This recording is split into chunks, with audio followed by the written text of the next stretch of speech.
네, 오늘은 구원의 감격 16번째 시간을 갖도록 하겠습니다. 먼저 계시록 21장 3절, 4절 말씀을 제가 읽겠습니다. 내가 들으니 보좌에서 큰 음성이 나서 이르되 보라, 하나님의 장막이 사람들과 함께 있음에 하나님이 그들과 함께 계시리니 그들은 하나님의 백성이 되고 하나님은 친히 그들과 함께 계셔서 모든 눈물을 그 눈에서 닦아주시니 다시는 사망이 없고 애통하는 것이나 곡하는 것이나 아픈 것이 다시 있지 아니하리니 처음 것들이 다 지나갔음이로라.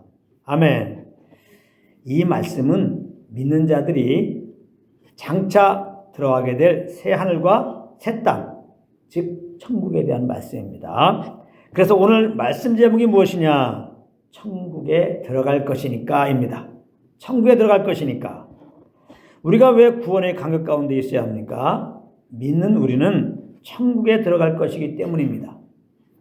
이것을 성령의 조명으로 알게 된다면 우리는 이 땅에 무슨 일을 만나도 구원의 감격 가운데 그 구원의 주님을 찬양하며 살 수밖에 없는 것입니다. 이런 은혜가 여러분들 삶 가운데 넘치시기를 바랍니다. 그런데 요즘에는 천국과 지옥 얘기를 하면 믿는 자들 중에도 반응이 시큰둥합니다. 별 관심이 없다 이 말이에요. 내 현실 삶과 그렇게 상관이 없다고 생각해서 그런 거죠. 한마디로 그만큼 믿는 자들이 종교적으로 신앙생활을 하고 있다는 것입니다. 만약 우리가 종교생활이 아니라 우리 안에 계신 성령을 쫓아서 그렇게 살게 되면은 우리 마음속에 항상 사모하게 되는 것이 있는데 그것이 무엇인 줄 아십니까? 장차 들어가게 될 천국인 것입니다.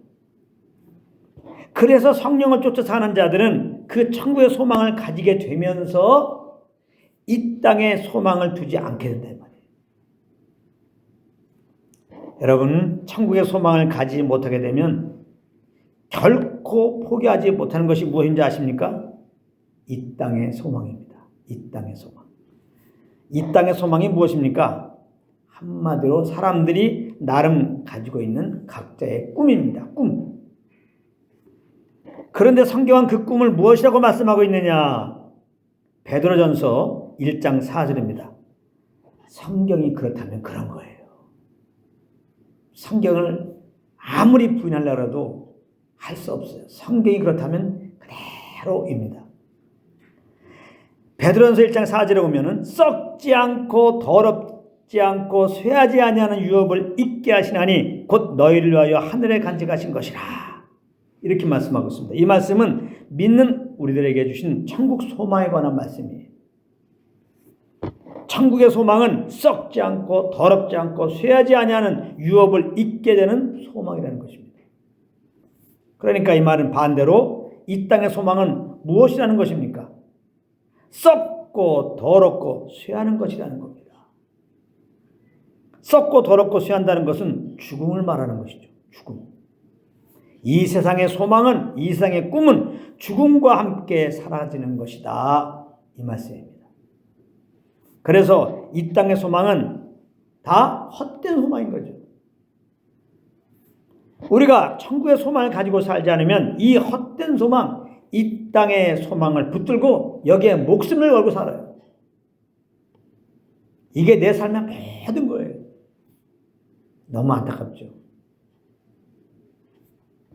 여러분들, 왜 사람들이 아웅다웅 싸우면서 물고 물리면서 서로 속이며 속으면서 사는 줄 압니까? 이 땅에 둔 그 소망 때문에 그래요. 이 땅에 가지고 있는 그 꿈 때문에 그렇다 이 말이에요. 그 소망을 이루려고 하다 보니까 어쩔 수 없이 이해관계에 따라서 그렇게 피 튀기는 싸움을 할 수밖에 없는 것입니다. 세상의 소망은 욕심의 산물이에요. 이것을 알아야 돼요. 그런데도 세상은 꿈을 가져라, 꿈을 가져라 그러는데요. 욕심을 따라 살아라, 욕심 따라 살아라. 다른 것이 아닙니다. 똑같은 말이에요. 세상의 소망은 욕심의 산물. 자, 그런데 욕심에 양보가 있습니까? 없죠. 더 꼬자면 했지 결코 양보가 없는 것입니다. 그러다 보니 소망을 쫓아가는 삶은 피곤한 것이고 누구와 함께해도 결국은 싸움으로 끝나게 되는 거예요. 여러분, 믿는 우리가 누군지 아십니까? 천국을 바라보며 사는 거예요. 천국을. 안 믿는 자들은 이 땅의 소망을 바라보며 사는 거예요. 그래서 맨날 지지고 먹고 이렇게 마음의 괴로움을 안고 사는 거예요. 우리는 천국을 바라보며 사는 자들. 히브리서 11장 13절부터 16절에 보면 그렇게 산 믿음의 선인들의 삶을 이렇게 표현하고 있습니다. 제가 또박또박 읽어볼 테니까 한번 잘 들어보시기 바랍니다. 굉장히 중요한 말씀이에요. 이 사람들은 다 믿음을 따라 죽었으며 약속을 받지 못하였으되 그것들을 멀리서 보고 환영하며 또 땅에서는 외국인과 나그네임을 증언하였으니 그들이 같이 말하는 것은 자기들이 본향 찾는 자임을 나타냄이라. 그들이 나온 바 본향을 생각하였더라면 돌아갈 기회가 있었으려니와 그들이 이제는 더 나은 본향을 사모하니 곧 하늘에 있는 것이라. 이러므로 하나님이 그들의 하나님이라 일컬음 받으심을 부끄러워하지 아니하시고 그들을 위하여 한 성을 예비하셨느니라. 이렇게 말씀하셨어요. 여기 마지막에 보면 한 성을 예비하셨다고 그랬어요. 이것은 바로 새 예루살렘에 있는 천국을 말합니다. 많은 믿음의 선인들은 이 하나님이 예배 놓으신 이 천국을 사모하며 살았기 때문에 이 땅에서는 그들의 삶은 외국인과 나그네임을 증언하는 삶을 살았다는 것입니다. 이 말은 이 땅에 소망을 두고 살지 않았다는 거예요. 그래서 그들은 눈에 보이는 어떤 상황으로 인하여 그 마음이 흔들리지 않았다는 것입니다. 이것이 천국을 사모하며 소망하며 사는 자들이 이 땅에서 누리게 되는 복 중의 복인 거예요. 이 땅에 소망을 두고 살면 좀 전에도 말씀드렸다시피 그 마음이 피곤할 수밖에 없어요. 욕심 따라 사는 거니까. 안식과 평안은 달나라 이야기입니다. 이 세상 사람들에게 안식과 평안이라는 말은 달나라 이야기예요. 그러니까 안식과 평안을 위해서 무엇을 하는 거예요? 안식하려고 평안을 얻으려고 등산도 가고 취미활동도 하고 술도 먹고 뭐 하는 거예요? 안식과 평안을 얻으려고. 근데 그렇게 해서 얻어집니까? 달나라 얘기예요. 완전히. 이 땅에서 그 소망을 그 꿈을 이루어야 되겠는데 이 땅의 일들이 내 뜻대로 되어집니까? 안 되죠. 그러니까 세상 사람들은 항상 마음에 염려와 의심이 떠나지 않게 되는 거예요. 그러므로 믿는 자들은 이런 세상에 있대 이런 세상에 속하지 말고 천국의 소망을 두며 살아가요. 베드로서 3장 12절 13절입니다. 하나님의 날이 임하기를 바라보고 간절히 사모하라. 그날에 하늘이 불에 타다 풀어지고 물질이 뜨거운 물에 녹아지려니와. 이게 무슨 말입니까? 이 지구는 다 불타 없어질 날이 있다는 거예요. 우리는 그의 약속대로 의가 있는 곳인 새하늘과 새 땅을 바라보도다. 여기 마지막에 보면 우리는 그의 약속대로 의가 있는 곳인 새하늘과 새 땅을 바라보도다 그랬는데요. 새하늘과 새 땅, 천국을 바라보라는 것이죠. 근데 그의 약속대로 천국을 바라보라는 거예요. 하나님께 약속해 주신 것이 있는데 그게 뭐냐? 예수 믿으면 천국에 들어간다는 거예요. 마태복음 7장 21절에 보면 예수님이 이런 말씀하셨습니다. 나더러 주여 주여 하는 자마다 다 천국에 들어갈 것이 아니요 다만 하늘에 계신 내 아버지의 뜻대로 행하는 자라야 들어가리라. 아버지의 뜻대로라는 얘기는 그래요. 아버지의 뜻대로. 아버지의 뜻이 다 율법에 있죠. 그 율법대로 살면 천국에 들어간다. 그래요. 틀린 말은 아닙니다. 근데 율법대로 살 사람이 있습니까? 하나님의 뜻대로 살 사람이 있냔 말이에요. 틀린 말 아닙니다. 하나님의 뜻대로 살면 천국 들어가요. 율법대로 살면 천국에 들어간다고. 내 규례와 율례를 지키면 살리라. 맞는 말이에요. 근데 사람은 연약하기 때문에 하나님의 뜻대로 살 수가 없어요. 율법의 613가지의 계명을 항상 그것도 한 조항도 빠짐없이 지켜야지 율법을 지켰다고 하는 거예요. 9가지 지키다 한 가지 못 지켰다. 못 지킨 거예요. 그것도 항상 어젠 지켰는데 오늘 안 지켰다. 안 돼요. 항상. 죽을 때까지. 가능한 일입니까? 그래서 율법을 주신 것은 죄를 깨닫게 하기 위함이라는 거예요. 우리가 죄인이구나. 난 죄인이구나. 하나님의 뜻대로 살지 못하는 죄인이구나.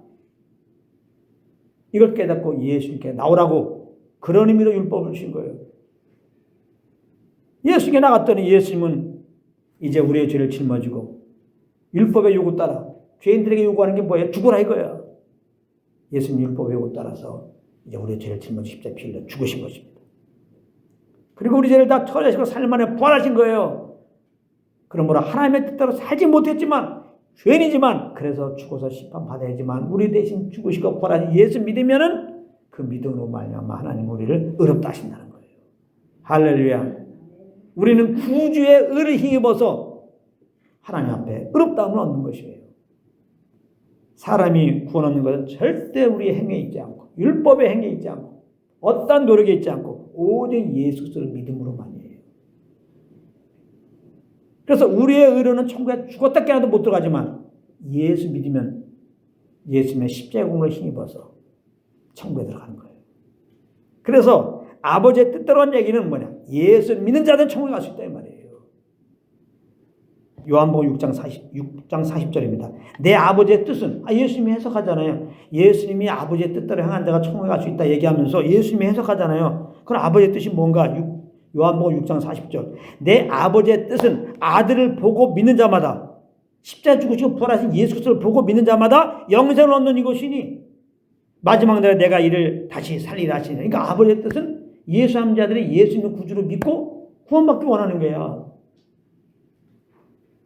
그러니까 아버지의 뜻대로 행하는 자, 예수 믿는 자가 천국 간다 이 말이에요. 하나님 여러분들을 왜 기뻐하십니까? 아버지의 뜻대로 살아서.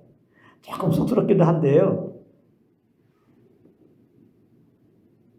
내가 너를 기뻐하느라. 내가 너를 사랑하느라. 왜? 아버지의 뜻대로 살아서. 아버지의 뜻이 뭐야? 예수 믿는 거. 우리가 예수 믿었더니 아버지의 뜻 안에 거했다고 너무나 기뻐하시는 거예요. 할렐루야. 얼마나 기가 막힌 말씀입니까? 그래서 믿는 우리들에게는 무엇이 예비되어 있어요? 천국이 예비되어 있는 거예요. 오늘 본문에 보면 그 천국이 어떤 곳이라고 말씀하고 있으니까 3절에 보면은 하나님이 함께 해주시는 곳이라는 거예요. 하나님이 함께 해주신다. 천국은 어떤 곳이냐? 하나님이 함께 하시는 거예요. 지옥은 어떤 곳이냐? 하나님이 함께 하지 않는 곳이에요. 그래서 하나님이 함께 하였던 에덴에 있었던 그 동산은 천국의 예표였던 거예요. 그리고 우리가 아직 이 땅에 있지만 우리 안에 우리를 인도하시는 성령의 인도를 받으면 그게 바로 천국인 겁니다. 그래서 로마서 14장 17절은 이렇게 말씀한 것입니다. 하나님의 나라는 먹는 것과 마시는 것이 아니고 오직 성령 안에 있는 의와 평강과 희락이라. 여기 보면 천국을 한마디로 뭐라고 그래요? 평강과 희락이 있는 곳이다. 이렇게 정의를 내리고 있어요. 왜 그런 줄 아십니까? 오늘 보면 4절 보겠습니다. 모든 눈물을 그 눈에서 닦아주시니 다시는 사망이 없고 애통하는 것이나 곡하는 것이나 아픈 것이 다시 있지 아니하리니 처한 것들이 다 지나갔음이라. 천국에는 하나님이 함께 계셔서 모든 눈물을 닦아주신다는 거예요. 그러니 평강과 희락이 넘칠 수밖에 없는 것입니다. 그리고 다시는 사망이 없고 애통하는 것이나 곡하는 것이나 아픈 것이 없다는 것입니다. 자, 여기서 주목해야 할 단어가 뭐냐? 다시는입니다. 다시는. 이 말이 무슨 말입니까? 천국은 이 땅과 다르다는 것입니다. 이 땅에는 사망이 있고 애탕이 있고 곡하는 거 아픈 것이 있지만 천국은 이러한 것들이 다시는 없는 곳이라는 거예요. 그러니까 천국은 평강과 희락이 넘칠 수밖에 없는 거예요. 우리 마음에 이런 천국을 경험하며 사는 것이니 성령 쫓아 행한다는 게 얼마나 감사한 거냐고. 사망, 애통, 곡하는 것, 몸과 마음이 아픈 것, 이런 것들은 이 땅을 살아갈 때 그러나 필연적으로 만나게 되는 겁니다. 그런데 이런 일을 실제 이 땅에서 겪게 되면요, 사실 이 세상에서는 그 누구의 위로도 그 어떤 것도 실제 위로가 되지 않아요. 그런데 여러분 꼭 알아야 할 것이 있습니다. 그런 가운데서 성령 하나님은 우리 안에 함께 하셔서 지금 말씀하고 계시다는 사실이에요. 이 사실을 결코 잊으면 안 되는 겁니다. 그래서 이런 삶의 유경을 만났을 때 우리는 더 영의 귀를 열고 잠잠히 우리 안에서 말씀하시는 성령의 음성의 귀를 기울여야 되는 거죠. 그리고 그 성령의 인도함을 따르게 되면 우리는 바로 성령의 위로를 받는 겁니다. 그래서 우리 마음에는 그 고인 눈물이 씻겨지게 되고 그런 말미암아 우리 마음에는 바로 하나님의 평강과 희락으로 충만하게 되는 거예요. 이런 은혜가 넘치시길 바랍니다. 반드시 그렇게 되길 바랍니다. 왜 그래야 되는 줄 압니까? 그래야 우리에게 약속하신 천국을 사모하며 소망하며 살 수 있기 때문입니다. 우리가 이 땅에서 성령과 동행하지 않으면, 그러므로 성령의 위로를 경험하지 않으면 천국 소망을 소망하며 살 수가 없는 거예요. 아무리 믿는 자라도 천국에 대하여 그 반응에 시큰둥할 수밖에 없는 것이다 이 말이에요. 그런데 이러면 안 되지 않습니까? 신앙생활이라고 하는 것은 본향을 찾아가는 생활인데, 천국을 소망하며 살아가는 것인데, 우리에게 분명히 약속해 주신 것인데, 천국의 소망을 두고 살면 이 땅에 어떤 일을 만나도 아무 영향을 안 받는데, 그러므로 우리는 항상 선인과 교제하며 그 인도함 안에 있어야 되는 거예요. 삶의 주권을 주님께 두고 그 주님이 주시는 소원함을 따라 살아가야 되는 거예요. 하나님께 주는 그런 소망, 그런 꿈 있다면 그런 소망, 그런 꿈을 가지고 그렇게 살아가는 것이죠. 이런 꿈, 이런 소망을 따라 살아가면 성령님과 함께하는 거니까 하는 가운데도 기쁘고, 늘 말하지만 그 소망과 그 꿈 따라 되든 안 돼도 상관없이 우리는 주님을 더 하는 것으로 해서 더 주님께 영광을 드리는 열매를 맺게 되는 거예요. 할렐루야. 교만해지는 게 아니라 이런 꿈과 소망 따라 살고 싶지 않습니까? 그래서 항상 마음에 천국을 맛보고 구원의 강역 가운데 오직 우리 구주 예수님만 높이며 자랑하며 사신 여러분 되시기를 우리 주 예수 그리스도 이름으로 축복합니다.